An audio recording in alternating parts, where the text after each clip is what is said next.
Salut, abonne-toi à la chaîne pour ne rien manquer des récits macabres, des véritables mystères et des histoires que l'histoire officielle a choisi de passer sous silence. Ici, chaque récit est construit avec profondeur, tension et détail qui te pousseront à t'interroger sur ce qui a vraiment été dissimulé au fil du temps. Profitez-en pour également, j'aime la vidéo, cela aide grandement la chaîne à continuer de proposer du contenu de ce type. Dites-moi maintenant dans les commentaires, d'où regardez-vous? La Villa La Leopolda ne se présentait pas comme un lieu maudit. Au contraire, vue de loin, elle se dressait sur les collines de la Côte d'Azur, tel un monument silencieux à l'opulence absolue. Des jardins géométriques impeccablement entretenus, des murs de pierre claire réchauffés par le soleil méditerranéen, de larges baies vitrées donnant sur une mer d'une quiétude apparente. Tout y respirait puissance, stabilité et pérennité. Pourtant, ceux qui y séjournaient assez longtemps commençaient à pressentir que quelque chose clochait, non pas dans ce qu'ils voyaient, mais dans ce qui disparaissait. Henri Beaumont arriva à la villa au début de l'automne, alors que le tourisme se faisait plus rare et que la région n'était plus occupée que par les résidents permanents et quelques employés discrets. Historien spécialiste du patrimoine aristocratique français, Henri n'avait pas été engagé pour restaurer, cataloguer ou préserver les archives. Sa mission était plus délicate. Réorganiser des archives privées récemment découvertes lors de travaux de rénovation au sous-sol de la demeure, documents anciens, actes de propriété, correspondances. Rien qui, en théorie, exigeât une discrétion absolue. Pourtant, le contrat comportait des clauses de confidentialité strictes, des sanctions sévères et une exigence claire. Aucun document ne pouvait être copié, photographié ou emporté hors de la propriété. Le propriétaire actuel, Étienne Morel, n'était pas un aristocrate traditionnel. Milliardaire discret, il était connu dans les milieux financiers pour acquérir des propriétés historiques que d'autres évitaient. Il ne donnait aucune interview, ne fréquentait aucun événement mondain et menait une vie d'une routine implacable. Pour la presse, Morel n'était qu'un investisseur excentrique de plus, passionné d'histoire. Pour Henri, dès leur première rencontre, c'était un homme qui parlait bien trop peu pour quelqu'un qui possédait tant. La tension initiale ne provenait pas des mots, mais des actes. Henri remarqua que certaines parties de la villa restaient interdites, même aux employés de longue date. Des portes qui ne figuraient pas sur les plans architecturaux fournis. Des jardiniers qui évitaient de travailler après le coucher du soleil. Des employés qui changeaient de sujet dès que l'on évoquait le nom des anciens propriétaires. La maison fonctionnait avec précision, mais sans mémoire partagée. Durant les premiers jours, Henri se consacra à son travail. Les archives se trouvaient dans une pièce souterraine, où l'air était plus frais et où l'odeur du vieux papier se mêlait à celle de la pierre humide. Il y découvrit des documents qui ne figuraient dans aucun catalogue officiel, des noms raturés, des dates modifiées, des signatures remplacées. Plusieurs lettres du début du XXe siècle faisaient allusion de manière indirecte à des visiteurs dont le nom n'apparaissait jamais dans les registres publics de la villa. Des rois déchus, des industriels impliqués dans des scandales financiers, des personnalités politiques qui avaient soudainement disparu de la scène européenne. Il n'y avait pas de récits explicites de crimes, seulement des lacunes, des interruptions abruptes dans la continuité historique de ces personnes. L'élément le plus troublant n'était pas le contenu isolé des documents, mais la répétition d'un schéma. Après de longs séjours à la Villa La Leopolda, certains noms cessaient tout simplement d'apparaître dans les registres officiels. Aucun décès enregistré, aucun exil confirmé, juste un silence administratif, comme s'ils avaient été effacés par consensus. Henri commença à se montrer plus prudent. Il enregistrait mentalement chaque détail, chaque absence. Il observait la maison comme un organisme vivant, les couloirs interminables, les murs épais qui étouffaient les sons, l'impression constante d'être observé même dans les pièces vides. Un soir, en quittant les archives après les heures autorisées, il remarqua des lumières allumées dans une aile qui aurait dû être éteinte. Le lendemain, lorsqu'il interrogea discrètement un employé de longue date, Il ne reçut qu'un regard tendu et une réponse évasive. L'antagonisme ne se manifestait pas encore ouvertement. Étienne Morel gardait ses distances, mais sa présence était constante. Caméra discrète, garde de sécurité apparaissant silencieusement, changement subtil dans les habitudes, chaque fois qu'Henri consultait certains documents. Il n'y avait pas de confrontation, seulement de la retenue. Chaque pas d'Henri semblait susciter une réaction silencieuse dans la maison et chez son propriétaire. Le conflit principal surgit sans déclarations explicites. Jusqu'où pouvait-on révéler l'histoire sans que quelqu'un n'en paie le prix? La villa ne menaçait pas. Elle observait, et Henri commençait à comprendre qu'il n'avait pas été appelé là simplement pour organiser le passé, mais pour décider ce qui devait rester enfoui. Au fond de lui, le doute s'installait. Ces gens avaient-ils disparu par hasard? Ou bien la villa La Léopolda exigeait-elle quelque chose de tous ceux qui franchissaient certaines limites? La villa La Léopolda se révélait moins par ce qu'elle montrait que parce qu'elle obligeait ses habitants à dissimuler. Le jour, elle fonctionnait comme une vieille horloge, précise, élégante, silencieuse. Les domestiques apparaissaient et disparaissaient dans les couloirs sans jamais s'arrêter pour bavarder. Chacun semblait n'avoir qu'une seule fonction, comme si la maison avait été divisée en compartiments étanches. Henri comprit vite que personne n'avait une vue d'ensemble de la propriété, et ce n'était pas un hasard. Le cadre influençait directement les décisions. Les jardins, vastes et géométriques, exigeaient un entretien constant, mais certaines zones étaient intouchables. Non pour des raisons botaniques, mais sur ordre d'une autorité supérieure. Il y avait des sentiers jamais empruntés, des bancs de pierre toujours vides, des ombres permanentes projetées par des arbres centenaires que personne n'osait tailler. Le paysage lui-même semblait renforcer l'idée de frontières invisibles. Parmi le personnel, 2 noms se démarquèrent. Madeleine Roussel, responsable de l'administration interne, travaillait à la villa depuis plus de 30 ans. Son comportement était impeccable, presque mécanique. Elle ne manifestait jamais de surprise, n'élevait jamais la voix, ne donnait jamais d'informations autres que celles strictement nécessaires. Pourtant, il arrivait que son regard s'égare lorsqu'elle traversait certains couloirs, comme si de vieux souvenirs menaçaient de briser une discipline imposée de force. Madeleine connaissait la maison mieux que n'importe quel plan d'architecte, mais elle se gardait bien de le montrer. L'autre était Luc Bernard, le jardinier en chef. Contrairement aux autres, Luc gardait le silence non par soumission, mais par choix.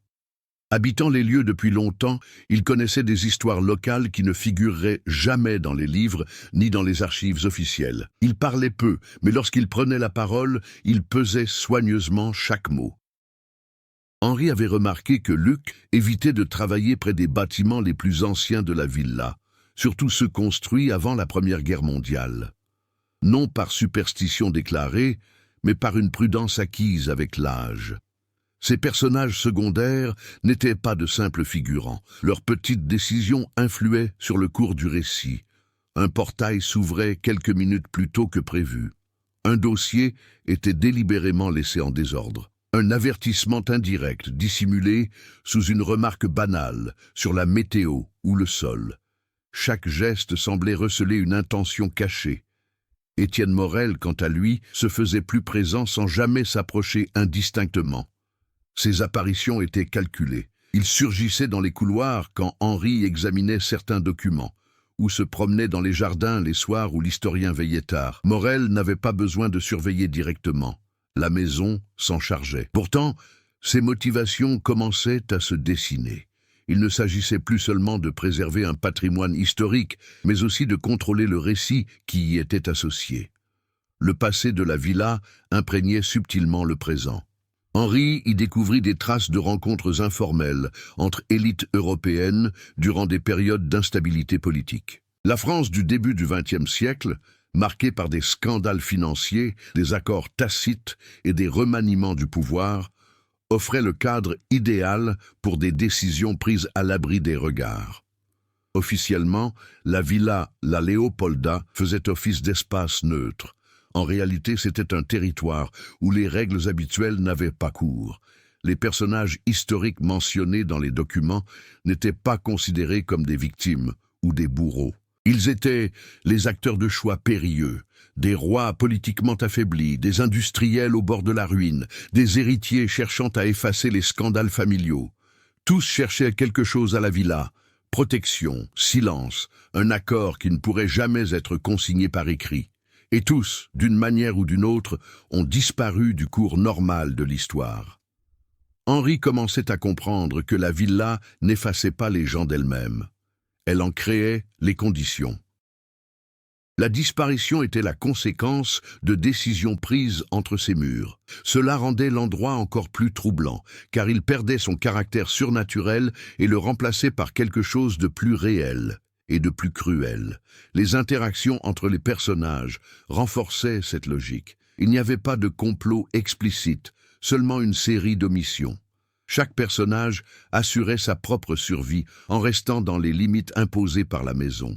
L'environnement façonnait les comportements, réprimait la curiosité et punissait les écarts par l'isolement et le silence. Au terme de cette étude approfondie, il est apparu clairement que la Villa La Leopolda n'était pas qu'un simple lieu luxueux. C'était un système, un espace où passé et présent s'entremêlaient pour garantir que certains secrets ne ressurgissent jamais, et où toute tentative de compréhension totale représentait un risque calculé. Le travail d'Henri a dépassé le simple cadre technique, lorsqu'il a compris que certains documents avaient non seulement été altérés, mais remplacés. Il ne s'agissait pas des corrections historiques ou des ratures habituelles que l'on trouve dans les archives privées. C'étaient des versions entières, réécrites, avec des dates ajustées pour coïncider avec des événements publics, créant une apparence de cohérence qui ne tenait que pour ceux qui ignoraient les détails. Cela a nécessité un effort constant pendant des décennies. Quelqu'un avait entretenu ce récit. Le premier véritable obstacle surgit lorsqu'Henri tenta de réorganiser un ensemble de boîtes identifiées uniquement par des numéros. Rien n'indiquait leur contenu et les index ne comportaient aucun renvoi. En ouvrant l'une d'elles, il découvrit des accords de confidentialité signés par des personnalités historiques, tous comportant des clauses similaires: cession de droits, transfert de biens, engagement de silence absolu. Certains contrats étaient suivis d'avenants signés des mois plus tard, d'une écriture différente, comme si la même personne avait été remplacée par une autre portant le même nom. Henri décida de recouper ces informations avec les registres publics français. La connexion Internet de la villa, stable jusque-là, devint intermittente. Coupures fréquentes, blocages inexplicables, pages qui refusaient de se charger lors de recherches par nom. Aucun avertissement, aucun ordre direct. L'obstacle n'était pas frontal, il était environnemental. La maison réagissait. Les personnages secondaires commencèrent à intervenir plus ouvertement. Madeleine se mit à apparaître sans prévenir aux archives, réarrangeant les papiers qu'Henri avait délibérément laissés de côté. Elle ne le confrontait pas, mais ses gestes faisaient obstacle à toute tentative d'approche. Luc, quant à lui, commença à lancer des avertissements voilés, des remarques sur d'anciennes rénovations qui n'avaient jamais bien fini, ou sur des visiteurs qui s'attardaient trop et partaient sans dire au revoir. Rien de direct, mais suffisant pour indiquer que le conflit prenait une tournure dangereuse. Les tensions s'exacerbèrent lorsqu'Henri découvrit un journal intime partiellement conservé, dissimulé dans une fausse cloison du sous-sol. Son auteur était un avocat parisien du début du XXe siècle, engagé par une famille royale en déclin. Les entrées décrivaient des réunions nocturnes à la villa, toujours en présence d'intermédiaires financiers. Le plus troublant n'était pas le contenu de ces réunions, mais le sort réservé aux participants. Le journal s'achevait brutalement, sur une seule phrase inachevée, interrompue au milieu d'une page, comme si l'auteur avait été empêché de poursuivre. Cette découverte bouleversa les rapports de force. Pour la première fois, Henri possédait quelque chose qu'Étienne Morel ne semblait pas avoir anticipé. La réaction fut immédiate. L'accès au sous-sol fut restreint sous prétexte de sécurité. Les gardes commencèrent à patrouiller plus fréquemment. Morel convoqua Henri pour un entretien formel, bref, maîtrisé, sans accusations explicites. Un simple rappel subtil que l'œuvre avait, dès le départ, des limites. Le conflit, autrefois intellectuel, devint physique. Des portes auparavant ouvertes furent désormais verrouillées. Les allées des jardins furent temporairement bloquées. Les heures de travail d'Henri furent réduites sans explication. Chaque obstacle était présenté comme une simple décision administrative, mais ensemble, ils formaient un véritable siège. Les personnages secondaires ont exacerbé le conflit sans pour autant le détourner.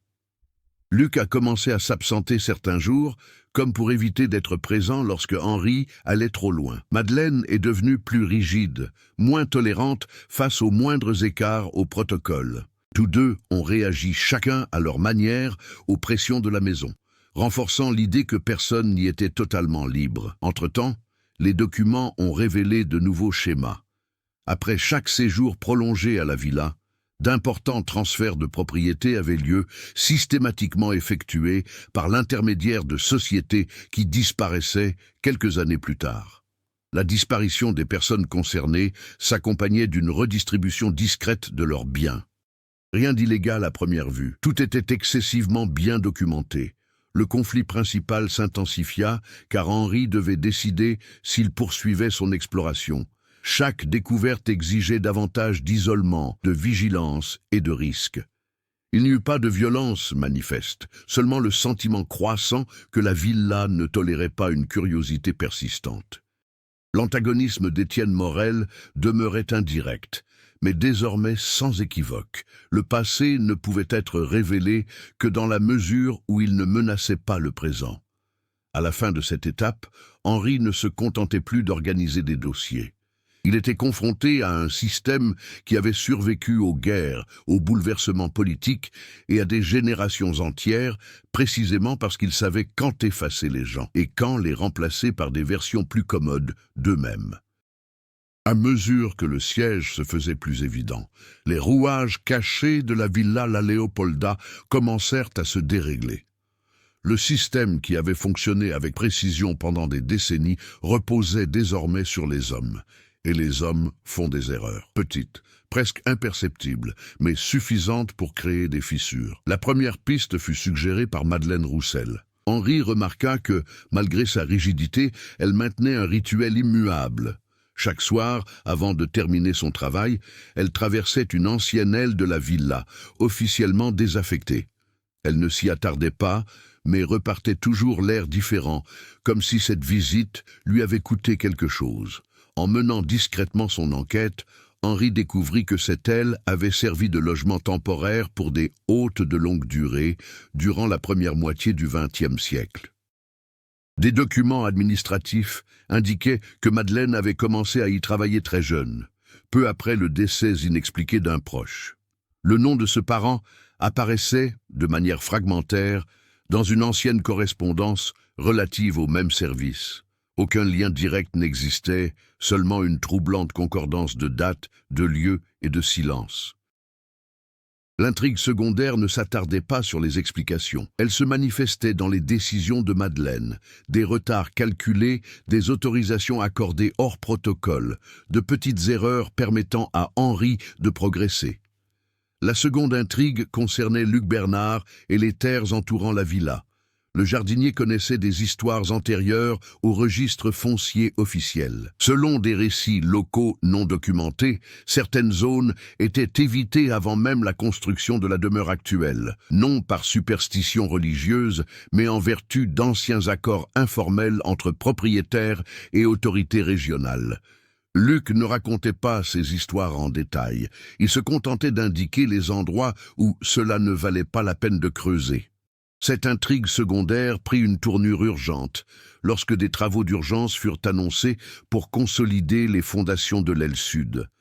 Henri apprit, par Luc, que des fouilles profondes n'avaient jamais été autorisées dans ce secteur. La pression du temps s'intensifiait. Si les travaux avançaient, quelque chose serait définitivement scellé ou révélé. Ce calendrier serré n'était pas seulement une contrainte structurelle, il était aussi narratif. La troisième intrigue secondaire reliait directement le passé d'Étienne Morel à son présent. Henri découvrit que le milliardaire n'était pas qu'un simple collectionneur de biens immobiliers en difficulté. Sa fortune initiale était liée à l'acquisition de sociétés qui surgissaient aussitôt après la disparition de familles entières de la scène financière européenne. Des sociétés qui reprenaient des actifs, renégociaient des dettes et disparaissaient aussi vite qu'elles étaient apparues. Morel n'avait pas créé ce système, mais il avait appris à y évoluer avec une efficacité moderne. Ces intrigues secondaires ne rivalisaient pas avec le conflit principal. Elles le circonscrivaient. Chacune ajoutait une tension différente. Madeleine incarnait la culpabilité accumulée. Luc, un savoir territorial jamais consigné par écrit. Morel, la froide continuité d'un mécanisme ancien adapté au présent. Les échanges s'intensifièrent. Quelques minutes de retard commencèrent à prendre de l'importance. Un silence prolongé dans un couloir annonçait une décision. Le récit s'accéléra non par une action directe, mais par la convergence de ces tensions. Henri sentait que le temps dont il disposait pour appréhender le système dans son ensemble était compté. La résolution de ces intrigues secondaires commença à se dessiner lorsqu'Henri découvrit, dans d'anciennes cartes, la trace d'une structure souterraine antérieure à la villa actuelle, située directement sous l'aile sud. Cet espace n'apparaissait dans aucun document moderne. Les travaux d'urgence, désormais imminents, menaçaient d'effacer définitivement toute trace de ce lieu. La complexité maximale était atteinte. Aller de l'avant signifiait rompre des accords tacites maintenus depuis plus d'un siècle. Reculer revenait à laisser disparaître, sans laisser de traces, une nouvelle strate d'histoire. Les intrigues secondaires, jusque-là parallèles, convergeaient désormais vers une décision unique et imminente. Le début des travaux de l'aile sud fut annoncé à la dernière minute. Aucune communication officielle ne fut faite aux employés, juste un changement brutal de routine. Les engins arrivèrent avant l'aube. Des camions bloquèrent les voies d'accès internes et des agents de sécurité supplémentaires commencèrent à patrouiller le périmètre. La décision semblait moins technique que stratégique. Pour Henri, il était clair que le système avait atteint ses limites. Après cela, il n'y aurait plus rien à découvrir. Le changement décisif survint lorsque Madeleine, pour la première fois depuis l'arrivée d'Henri à la villa, rompit avec les habitudes. Au lieu de réorganiser les dossiers ou d'imposer des restrictions tacites, elle laissa une porte déverrouillée. Ce n'était pas un oubli, mais un geste délibéré. La porte donnait accès à un escalier étroit, dissimulé derrière de vieux panneaux, menant à un niveau inférieur qui ne figurait sur aucun plan récent de la propriété. Henri descendit en sachant que ce mouvement allait tout changer. L'espace souterrain ne ressemblait pas à une cave ordinaire. Les murs étaient plus anciens que la villa elle-même, marqués d'inscriptions effacées et d'aménagements improvisés au fil du temps. Point de luxe, seulement une fonctionnalité brute, tables en bois, armoires métalliques, serrures renforcées, un lieu conçu pour une permanence forcée, non pour le passage. L'événement qui a changé le cours de l'histoire fut la découverte d'un ensemble complet et intact de documents, jamais auparavant intégrés aux archives officielles. Il ne s'agissait pas de simples documents historiques, mais de protocoles, des procédures détaillées décrivant comment certaines personnes étaient écartées de la vie publique sans acte de décès légal. Transfert d'identité, réattribution de biens, isolement prolongé jusqu'à leur disparition sociale. Le tout décrit dans un langage administratif, sans jugement moral. Parmi les noms, un se distinguait. Le nom de famille Morel apparaissait à plusieurs reprises, non pas comme bénéficiaire, mais comme exécuteur testamentaire. Étienne Morel n'était pas simplement l'héritier d'une fortune bâtie sur ce système. Sa famille y avait activement participé depuis le début du XXe siècle. Le milliardaire ne conservait pas la villa par fascination historique, mais par nécessité opérationnelle. La révélation la plus troublante est apparue dans la dernière partie des documents. Des photos récentes, des personnes qu'Henri a reconnues grâce aux reportages financiers et politiques. Elles n'avaient pas encore disparu. Elles étaient simplement sous surveillance. Le système n'appartenait pas au passé, il était toujours actif. La réaction ne fut pas le fruit de longs dialogues, mais d'actions immédiates. Des alarmes silencieuses se déclenchèrent. L'éclairage du sous-sol fut partiellement tamisé, ne conservant que l'éclairage de secours. La sortie par l'escalier fut automatiquement bloquée. Le tournant ne fut pas seulement informationnel, il fut physique. Henri cessa d'être un observateur et devint partie intégrante du mécanisme qu'il étudiait. À cet instant, Étienne Morel cessa d'agir à distance. Sa présence se fit sentir dans la coordination précise de la riposte. Rien de chaotique, rien de violent. Juste un confinement efficace. Le système fonctionnait car il évitait les excès. Les individus n'étaient pas éliminés, ils étaient gérés. Le sens de l'histoire s'y est trouvé transformé. Il ne s'agissait plus de révéler un passé occulté, mais de survivre à une structure dont l'existence même reposait sur un silence constant. Henri avait compris que le véritable pouvoir de la Villa La Leopolda ne résidait pas dans ses murs, mais dans sa capacité à transformer les individus en absence acceptable. Le point de non-retour était atteint. Le savoir n'avait pas libéré Henri, il l'avait emprisonné. L'isolement d'Henri ne fut ni immédiat, ni brutal. Il fut progressif, calculé pour qu'il prenne conscience, pas à pas, de la perte de son autonomie. L'éclairage de secours au sous-sol restait stable, mais aucune porte ne s'ouvrait. Le système ne le traitait pas comme un intrus, mais comme un élément nouvellement intégré. La conséquence directe de ce tournant ne fut pas une punition, mais l'intégration. Les premières heures s'écoulèrent sans confrontation. Ni menace verbale, ni interrogatoire. Henri reçut simplement de l'eau, un repas simple et un endroit pour se reposer. Tout indiquait que quelqu'un observait attentivement ses réactions. Le message implicite était clair. Toute résistance était inutile, le contrôle étant déjà établi. À l'étage, la villa continuait de fonctionner normalement. Les employés vaquaient à leurs occupations, les travaux avançaient, les jardins restaient impeccables. L'absence d'Henri ne suscitait aucune inquiétude. Officiellement, il avait été affecté à une phase interne des travaux, loin des espaces communs. La conséquence sociale fut l'effacement progressif de sa présence, pas assez brutal pour susciter des questions, mais assez efficace pour éviter toute curiosité. Les réactions des personnages secondaires ont révélé le coût humain du système.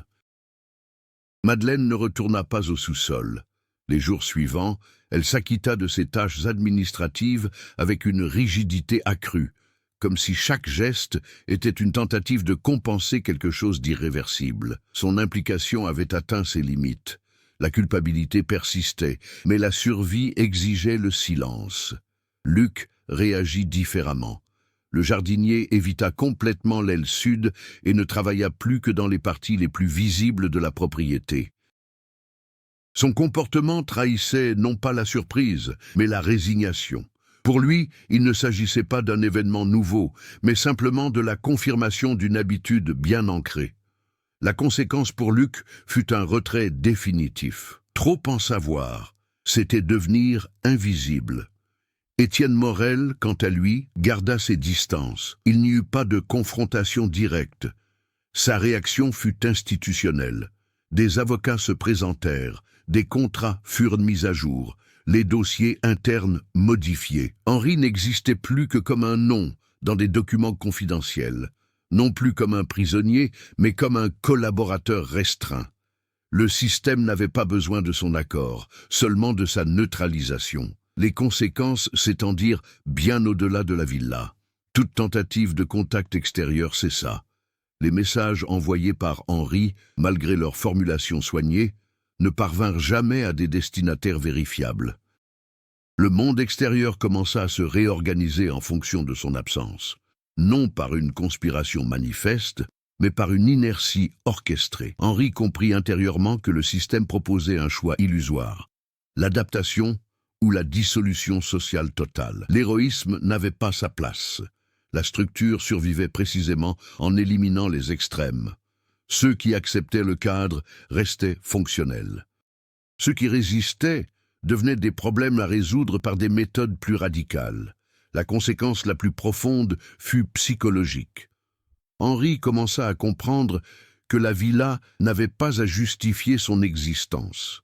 Elle fonctionnait parce qu'elle opérait dans des zones grises juridiques, morales et historiques. Le système n'engendrait pas le mal. Il organisait simplement les intérêts d'une manière trop efficace pour être affronté de front.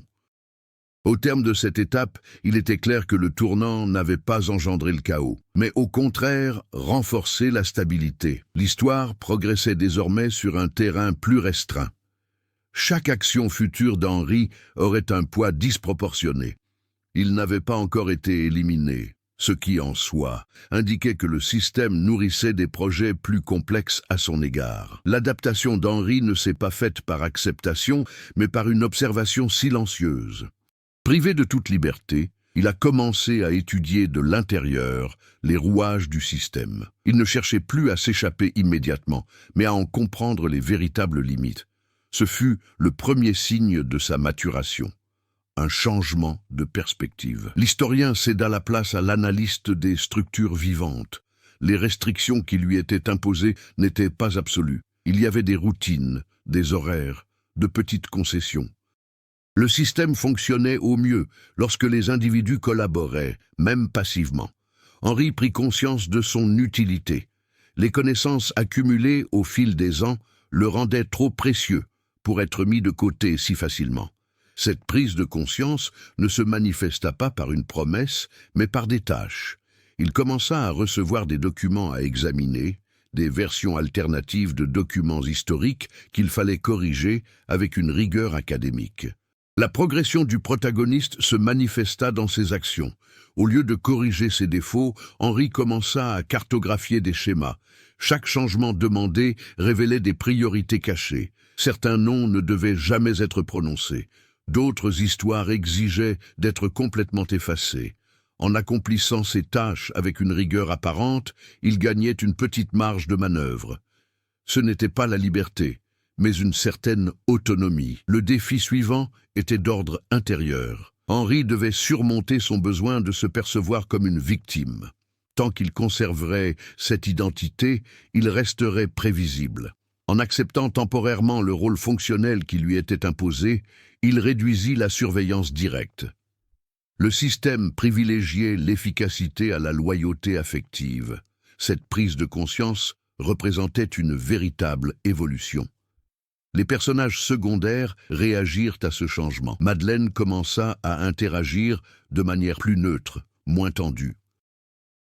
La rigidité laissa place à une formalité distante. Signe qu'Henri avait été reclassé au sein de la hiérarchie invisible de la villa.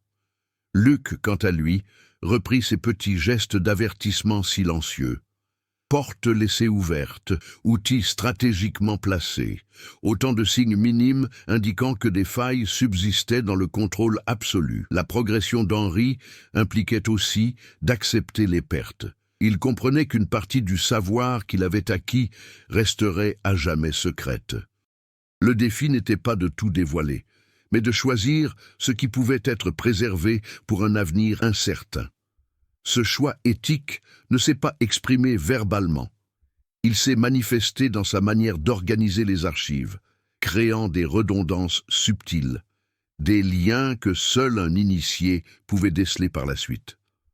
De nouveaux défis surgirent à mesure qu'Henri s'intégrait davantage. Il commença à être consulté sur les décisions majeures relatives à l'histoire de la villa. Cela le rapprocha du cœur du système, mais augmenta aussi les risques. La croissance n'était pas synonyme de sécurité, elle impliquait une exposition maîtrisée. À la fin de cette étape, le protagoniste n'était plus l'homme arrivé à la Villa La Leopolda. Il avait appris à évoluer au sein d'une structure macabre, sans s'y laisser complètement absorber. Ce dépassement n'avait rien d'héroïque ni de visible, il était stratégique. Henri avait mûri, en comprenant que dans ce milieu, survivre exigeait de penser comme le système, sans pour autant s'y intégrer définitivement. L'intégration d'Henri au sein même de la Villa La Leopolda atteignit un point critique alors que les travaux de l'aile sud touchaient à leur fin. Le renforcement de la structure progressait rapidement, condamnant des zones désormais inaccessibles à jamais. Le temps n'était plus seulement un élément narratif, mais une réalité concrète et irréversible. Chaque jour offrait son lot de possibilités. Les intrigues secondaires commencèrent à se résoudre discrètement. Madeleine demanda une retraite anticipée. Sa demande fut acceptée sans discussion, à condition que son départ intervienne avant la fin des travaux. Il n'y eut pas d'adieu. Son départ signifiait que sa fonction au sein du système était accomplie. La culpabilité accumulée avait atteint un seuil supportable. Son histoire ne se termina pas par la rédemption, mais par le retrait. Luc fit son choix avec encore plus de discrétion. Il fut muté dans un service de maintenance extérieure, loin du bâtiment principal. Avant de partir, il remit à Henri une vieille carte, apparemment sans valeur, juste des lignes, des mesures et des notes imprécises. Mais Henri y reconnut quelque chose d'essentiel, l'indication d'un point de jonction entre les anciennes et les nouvelles structures, un dernier vide avant la fermeture définitive. Les tensions s'accentuèrent lorsque Henri s'impliqua dans les décisions concernant l'avenir de la villa. Il ne s'agissait pas seulement de maîtriser le passé, il fallait aussi planifier l'avenir. Étienne Morel restait dans l'ombre, mais son influence était omniprésente. On discutait des protocoles de succession, le système fonctionnait en termes de continuité et non d'événements isolés. Henri comprit que le dénouement ne serait pas une confrontation directe. Il n'y aurait ni évasion spectaculaire ni dénonciation publique. Le moment décisif serait un choix, utiliser l'accès nouvellement acquis pour intervenir subtilement dans le mécanisme avant que tout ne soit scellé. La préparation exigeait une précision absolue. Une erreur signifierait une dissolution sociale immédiate. Le rythme s'accéléra. Les réunions se firent plus fréquentes. Les documents commencèrent à circuler dans des délais très courts. Le système était vulnérable, non par faiblesse intrinsèque, mais par excès de confiance. Henri en profita. Il introduisit de légères variations dans les comptes rendus finaux, des recoupements qui, pris isolément, semblaient anodins. Ensemble, ils créèrent la possibilité d'une future reconstitution de la vérité. Les préparatifs atteignirent leur apogée lorsque Henri obtint un accès temporaire au centre de contrôle des documents de la villa, ultime point de convergence entre passé, présent et futur. C'est là que les décisions finales étaient consignées. La fermeture de l'aile sud était prévue pour le lendemain matin. Après cela, plus rien ne serait possible. La tension atteignit son paroxysme silencieux. Plus de musique, plus de courses, plus d'affrontements. Seule planait la certitude qu'à l'aube, le système serait de nouveau complet. Le dénouement approchait non comme une explosion, mais comme une conclusion. L'aube se leva sans cérémonie. La villa, la Léopolda, s'éveilla comme chaque jour, baignée par la douce lumière méditerranéenne, indifférente à ce qui allait s'achever. Les équipes de construction prirent position dans l'aile sud, prêtes à achever l'étanchéité des structures souterraines. Pour le système, il ne s'agissait que d'une simple formalité technique. Pour Henri, c'était le dernier interlude. Le point culminant ne fut pas un mouvement, mais une décision. Au centre de contrôle des documents, Henri mit à exécution le choix qu'il préparait en secret. Au lieu de tenter de détruire des enregistrements ou de divulguer directement des informations, il modifia le mécanisme de suppression lui-même. Il ajusta les index, réorganisa les clés d'accès et relia des fichiers qui n'auraient jamais dû coexister. Le système ne perdrait pas de données, mais son efficacité. Le tournant décisif survint lorsqu'Henri comprit qu'Étienne Morel avait envisagé cette possibilité. Non pas dans les détails, mais dans le principe. Les protocoles de redondance s'activèrent automatiquement. Le système commença à se corriger, annulant une partie des interférences. L'affrontement final n'eut pas lieu entre hommes, mais entre intelligences structurelles. L'adaptation d'Henri face à la longévité du mécanisme. Le moment décisif survint avec l'activation du sceau. L'isolement des structures souterraines ouvrit une ultime brèche dans le système. Henri pouvait choisir de préserver sa position ou d'opérer l'ultime transformation, celle qui le rendrait irrécupérable au sein de la hiérarchie, mais qui laisserait une brèche indélébile dans le récit historique de la villa. La transformation du protagoniste s'est manifestée dans ce choix. L'homme arrivé en historien a choisi d'être un gardien imparfait de la mémoire. Il a accompli l'altération finale, conscient des conséquences. Il n'y a eu aucune hésitation prolongée. L'acte était précis, irréversible. Les conséquences furent immédiates et silencieuses. Le système acheva son étanchéité, mais ne retrouva pas sa stabilité antérieure. De légères incohérences commencèrent à apparaître dans les registres internes. Rien de catastrophique, mais suffisant pour exiger une vigilance constante. La villa La Léopolda survivrait, mais ne serait plus aussi invisible qu'avant. Étienne Morel ne réagit pas par une punition extrême. Henri ne fut pas éliminé, mais reclassé.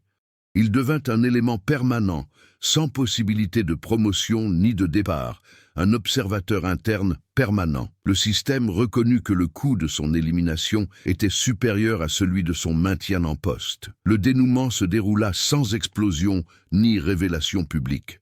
Le conflit central se résolut d'une manière singulière, non pas par la destruction du système, mais par l'introduction d'une imperfection irréversible. La transformation d'Henri s'acheva alors. Il ne triompha pas. Mais il ne fut pas effacé non plus. Après la fermeture définitive de l'aile sud, la villa La Léopolda retrouva une apparence de normalité encore plus raffinée. Les travaux s'étaient effacés sans laisser de traces visibles. Les jardins étaient de nouveau parfaitement symétriques. Pour les observateurs extérieurs, rien n'avait changé. Pourtant, à l'intérieur, le système fonctionnait sous une tension constante, tel un mécanisme réglé au-delà de son point idéal. Henri occupa un rôle stable et discret au sein de la structure. Il ne reçut aucun nouveau titre ni reconnaissance officielle. Il n'existait plus dans les archives que comme une référence technique indispensable. Sa routine était prévisible, contrôlée, mais non oppressive. Le système n'avait pas besoin de le punir, il avait besoin de l'utiliser. La conséquence ultime de ces actes fut la disparition définitive de toute vie hors de la villa. Il n'y eut plus aucune tentative de contact avec l'extérieur. Le monde s'était irrémédiablement réorganisé autour de son absence. Les destins des personnages secondaires se sont conclus de façon cohérente. Madeleine a quitté la propriété et a disparu des circuits administratifs liés à la villa. Aucune nouvelle, aucun document public pertinent. Son départ n'était pas une libération, mais une survie tardive. Luc est resté distant, travaillant sur des propriétés plus modestes dans la région, se tenant à l'écart de toute structure, exigeant un silence prolongé. Tous deux comprenaient, chacun à sa manière, que rester avait un prix. Étienne Morel demeurait invisible. Sa présence ne se faisait sentir que dans les décisions stratégiques qui assuraient le fonctionnement du système. L'imperfection introduite par Henri imposait des ajustements constants, davantage de contrôle, davantage de niveau de surveillance, plus de ressources allouées au maintien du discours officiel. Le coût avait augmenté. Le risque, lui, ne disparaissait jamais complètement. À terme, cette imperfection commença à produire des effets subtils. Des historiens extérieurs mirent au jour des incohérences. De courts articles interrogeaient des lacunes historiques jusque-là admises. Rien de concluant, rien d'explosif, mais suffisamment pour empêcher un effacement complet. Le système devait désormais réagir et non plus se contenter de fonctionner. La conclusion n'offrit aucune rédemption manifeste. Henri ne devint ni un héros ni un martyr. Il devint un témoin confiné. Sa victoire fut minime, presque imperceptible, mais réelle. La villa La Léopolda demeura un lieu où des pactes se scellaient et où des destins se changeaient, mais elle n'était plus totalement invulnérable. Le monde de l'histoire a progressé avec une fracture subtile, une faille qui ne criait pas, mais qui persistait. Et ceci, au sein d'un système bâti sur le silence absolu, fut la conséquence la plus profonde qui soit. Des années plus tard, Un chercheur indépendant a découvert des références contradictoires à la Villa La Leopolda dans différentes archives européennes. Des dates qui ne concordaient pas, des transferts de propriété sans logique apparente, des noms apparaissant dans des documents secondaires, mais jamais dans les documents officiels centraux. Rien de suffisamment grave pour porter plainte, mais trop important pour être ignoré. Dans la villa même, Henri continua d'exercer sa fonction silencieuse. Il y avait vieilli, intégré au système qu'il avait contribué à démanteler. Il ne laissa ni mémoire publique ni archives personnelles. Seulement de subtiles traces techniques disséminées là où un observateur attentif pourrait un jour percevoir que le silence n'avait pas été absolu. La villa se dressait, imposante, immuable aux yeux du monde. Pourtant, sous ses fondations scellées, quelque chose avait changé à jamais. Le système avait survécu, mais portait désormais en lui la conscience troublante que toute disparition n'est pas définitive. Des histoires comme celle de la Villa La Leopolda ne s'arrêtent pas à la fin du dernier paragraphe.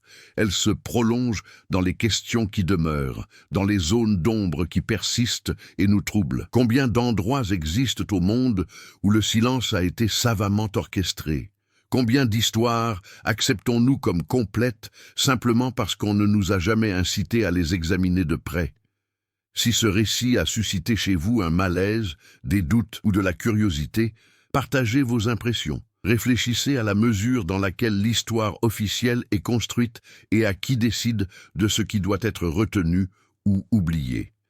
Laissez un commentaire, dites-nous ce qui a le plus retenu votre attention et comment vous interprétez le destin d'Henri. Et si vous connaissez quelqu'un qui s'intéresse aux véritables mystères, aux histoires macabres et aux secrets historiques, partagez cette histoire. Parfois, la vérité n'a pas besoin d'être entièrement dévoilée pour commencer à exister.